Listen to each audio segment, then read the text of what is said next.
دفعه بعد که اومدی گمرک دوچرخه بخری یه سر به این فروشگاهی که بهت میگم حتما بزن. وارد خیابون هلال احمر که بشیم 200 متر به سمت جلو حرکت کنیم میرسیم به نبش کوچه عبدی. اینجا فروشگاه آی بایکه که هر چیزی رو که فکرشو کنید اینجا میتونید پیدا کنید. تنوع ماشین شارژی و موتور شارژیاشون تمومی نداره. جدیدترین مدلای روز دنیا رو اینجا دارن، تازه همه رو هم گارانتی میکنن. هر سبک و مدلی هم اینجا دوچرخه بخوای دارن. تازه به پیشنهاد خودشون میگن اول دوچرختون رو تست کنید بعد بخرید.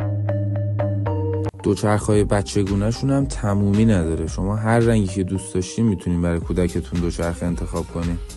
در ضمن اینجا نمایندگی اصلی سه چرخ‌های فلامینگو هن و تمامی مدل‌ها رو دارن به قیمت عمده میفروشن. در کل اگه بخوام بگم شما هم اگه میخواین با خیال راحت خرید کنید حتما یه سر به این فروشگاه بزنید. سایت سرچ کردم فروشگاه آی بایک، دیدم قیمتش از همه جا مناسب تره و حالا اینجا تونستم خرید خوبی داشته باشم. ممنونم ازت. و واقعا از این دوچرخه خیلی راضیم. این دوچرخه رو ازشون خریداری کردم. خیلی ممنونم. مرسی.